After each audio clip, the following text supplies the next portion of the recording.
Welcome to মুনমুনের classroom. আমরা করছি class 11-এর পরমাণুর গঠন চ্যাপ্টারের এমসিকিউগুলো। এগুলো বিভিন্ন চাকরি পরীক্ষাতেও ভীষণ দরকারি। দেখো, ক্যাথোড রশ্মির ক্ষেত্রে কোনটা প্রযোজ্য? কেবলমাত্র ভর আছে, কেবলমাত্র আধান আছে, ভর আধান কোনোটাই নেই, ভর আধান উভয়ই আছে। ক্যাথোড রশ্মির ভর আধান উভয়ই আছে, কারণ এটা ইলেকট্রনের স্রোত। ক্যাথোড রশ্মি সম্পর্কিত কোন উক্তিটি সঠিক নয়? চারটে অপশান দেওয়া চলে এসছে। ক্যাথোড রশ্মি ক্যাথোডে থেকে উদ্ভূত হয়, অবশ্যই ক্যাথোড থেকেই বেরোয়।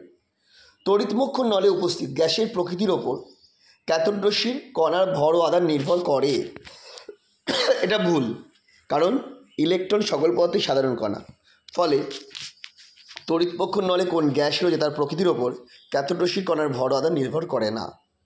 ক্যাথোড নির্মিত ধাতুর প্রকৃতির ওপরও ক্যাথোড রশ্মির ভর আধান নির্ভর করে না।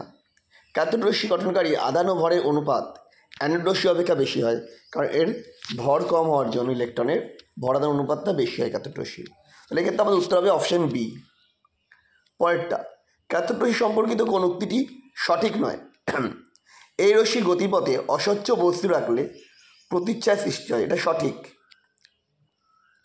এই রশ্মি মলিবডেনাম ধাতুর পৃষ্ঠতলে আঘাত করলে এক্স রশ্মি নির্গত হয়, এটাও সঠিক। এই রশ্মি গঠনকারী কণার ভর 9.108 × 10⁻⁻28 কেজি। এটা ভুল আছে, এটা গ্রাম হলে ঠিক ছিল, আর কেজিতে হলে 9.108 × 10⁻31 হতো। অপশান সি ভুল।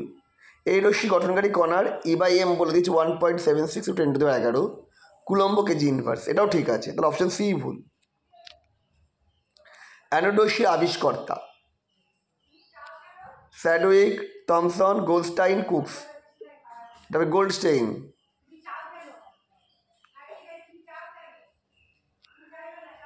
অ্যানোড সম্পর্কিত কোন উক্তিটি সঠিক নয়? এই রশ্মি গঠনকারী কণার E/m এর অনুপাত ধ্রুবক। তড়িৎমুখ নলে উপস্থিত গ্যাসীয় অণুর আয়নি ভবনের ফলে উৎপন্ন হয়। চৌম্বক ক্ষেত্র তড়িৎ ক্ষেত্র বিক্ষিপ্ত হয়। এই রশ্মি অ্যানোড থেকে উদ্ভূত হয়। তাহলে এখানে কোনটা সঠিক নয়? এর E/m এর মান ধ্রুবক। এটা বিভিন্ন গ্যাসের ক্ষেত্রে বিভিন্ন হয়, কারণ H+ বা এর সরল গুণিতকে হয়।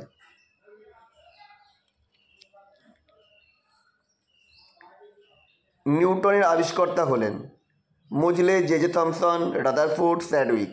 এটা হবে স্যাডউইক। একটি নিউটনের ভর একটি প্রোটনের ভরের সমান, একটি প্রোটনের ভরের সামান্য কম, একটি প্রোটনের ভরের থেকে সামান্য বেশি, প্রোটনের ভরের থেকে অনেক আলাদা। এটা হবে প্রোটনের ভরের থেকে সামান্য বেশি, অপশন সি। ক্যাথোড রশ্মির ক্ষেত্রে কোনটি কখনোই সঠিক নয়? এদের গতিশক্তি বর্তমান, এগুলি তড়িৎচুম্বকীয় তরঙ্গ, কোনো বস্তুর উপর আপাতিত হলে তাপের উদ্ভব ঘটে, গ্যাসের মধ্যে দিয়ে প্রবাহিত হলে গ্যাসটি আয়নিত হয়। এটি তড়িৎচুম্বকীয় তরঙ্গ, এটা ভুল। অ্যানোড রশ্মি সম্পর্কিত কোনটি রাদারফোর্ডের পরীক্ষা সম্পর্কিত? আলফা কণা, অপশান সি। রাদারফোর্ডের আলফা কণা বিচ্ছুরণ পরীক্ষায় কোনটি আবিষ্কৃত হয়েছিল? পরমাণুর নিউক্লিয়াস বা পারমাণবিক নিউক্লিয়াস আবিষ্কৃত হয়েছিল, অপশান এ। আমাদের ভিডিও কেমন লাগলো কমেন্ট করে জানাও।